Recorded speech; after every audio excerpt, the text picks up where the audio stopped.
Mark 3. He entered again into the synagogue, and a man was there whose hand was withered.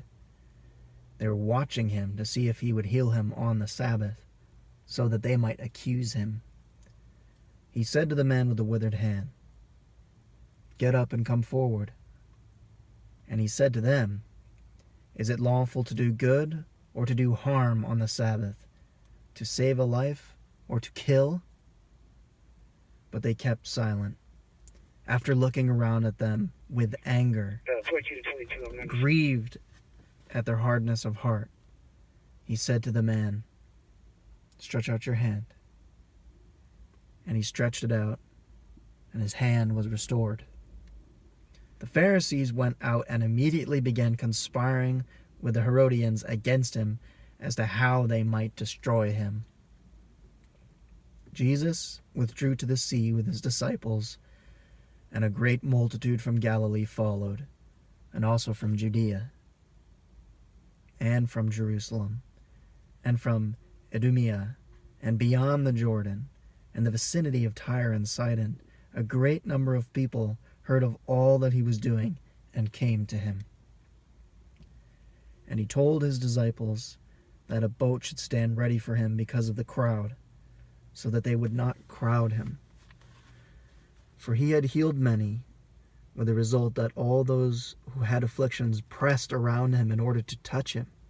Whenever the unclean spirits saw him, they would fall down before him and shout, "You are the Son of God!"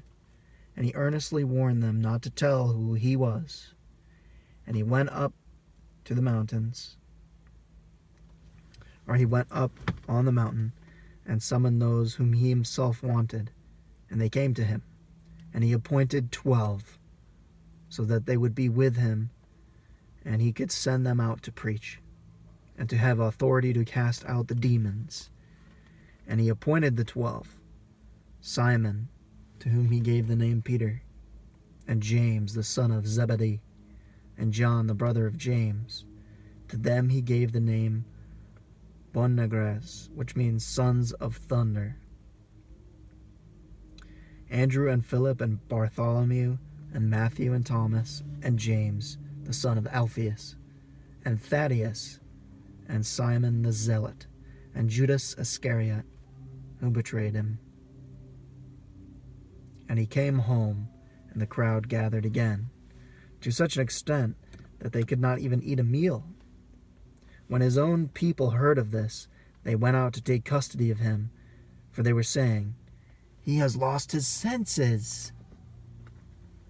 The scribes who came down from Jerusalem were saying, "He is possessed by Beelzebub, and he casts out demons by the ruler of the demons." And he called them to himself and began speaking to them in parables. "How can Satan cast out Satan? If a kingdom is divided against itself, that kingdom cannot stand. If a house is divided against itself, that house will not be able to stand. If Satan has risen up against himself and is divided, he cannot stand, but he is finished. But no one can enter the strong man's house and plunder his property unless he first binds the strong man, and then he will plunder his house.